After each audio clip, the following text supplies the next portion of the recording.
everyone. Greetings from my new chaise lounge. Love this thing. Also, my new wrinkly curtains. I have tried everything to get the wrinkles out of those curtains and it's just not happening, so we're just going to have to deal with wrinkly curtains for a while. In today's episode, I'm going to be giving you my top 5 feel-good flicks.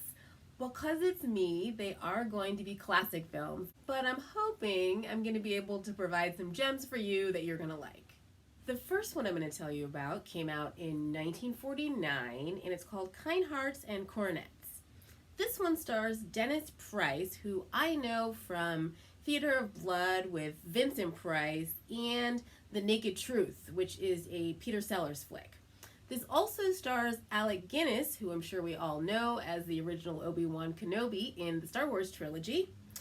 In this movie, Dennis Price plays Louis Mazzini, whose mother, when she was young, ran off with Louis's father and eloped, and of course her family, being that they were prominent, was not happy and they disowned her. Eventually, both of them die, the mother and the father, and because the mother raised Louis to think above his station, he tries to get his mother buried in the family plot, and these people are awful, so they say no, which enrages him, and he goes off on this murderous rampage, but it's actually a hilarious murderous rampage. The relatives that he's going to go murder, the Chalfonts, are all played by Alec Guinness, both the men and the women. I personally think this is a delightful romp. It's got a really interesting ending, and there are definitely parts where you will be infuriated and want to smack a couple people, but I really do think it's a movie that you'll enjoy. This one you can catch on Amazon, iTunes, or YouTube. The next one I'm going to tell you about came out in 1947, and it's called The Bachelor and the Bobby Soxer. This one stars Myrna Loy and Cary Grant and a grown-up Shirley Temple.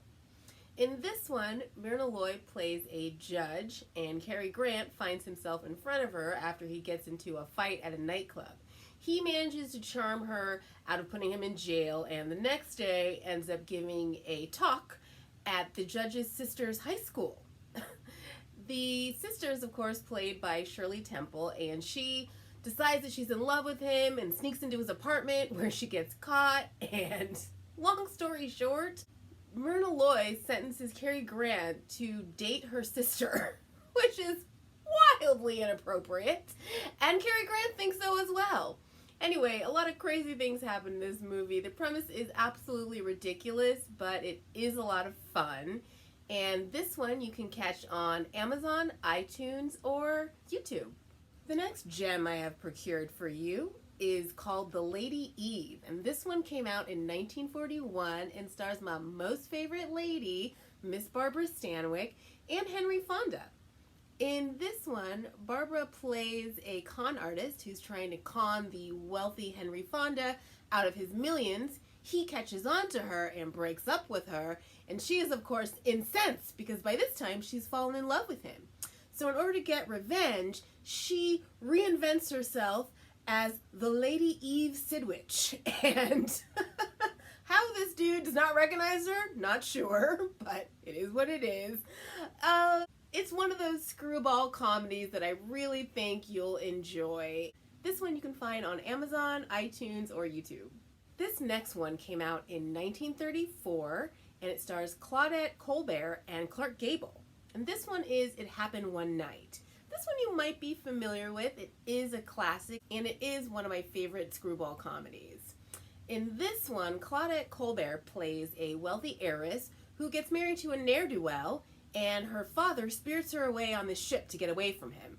She jumps ship to get away from him and get back to her man, and happens upon Clark Gable, who plays a newspaper reporter. And in exchange for an exclusive story, he's going to help her get back to her man. Of course, all does not go as planned, and their adventure is full of laughs and slapstick comedy, a lot of physical comedy as well. It's just a really great movie. It's almost hard to believe it was made in the 30s, but I think you'd really enjoy it. This one you can catch on Amazon, iTunes, or YouTube. The last one I'm going to tell you about came out in 1941, and it stars Joan Blondell, Carol Landis, Roland Young, and Billy Burke. Also, Eddie Anderson, who played Rochester in the Jack Benny Show. This movie has a special place in my heart. It is called Topper Returns. Not to be confused with the original Topper, which came out in 1937, and that one starred Cary Grant and Constance Bennett. That one's a great movie, also has Roland Young in it as Topper. I love it. I think you should definitely check it out, but this one is my favorite. It's definitely more of a B movie. In this one, Joan Blondell is going to go visit her friend's uncle, and while there, she gets murdered. And because Topper has a connection to the spiritual world, she reaches out to him to help her find who murdered him. Now, Topper is this stuffy banker, and his wife, played by Billy Burke, is a super neurotic woman. So there is a lot of comedy, a lot of slapstick comedy, a lot of physical comedy. It's a really great, fun movie, and Eddie Rochester Anderson is amazing in this one. Definitely think you should check it out. This one you can find on YouTube, Amazon, and iTunes. And that's it, my dears. We are done. I hope you enjoyed that. Before I go, I definitely want to give a shout out to my friend Mo, who saw our Best Worst Movies episode and sent me a What a Way to Go poster. It is amazing. He is amazing. Thank you so much, friend. I can't wait to frame it. As always, if you liked what you saw, please like and subscribe. And hopefully I'll see you next time.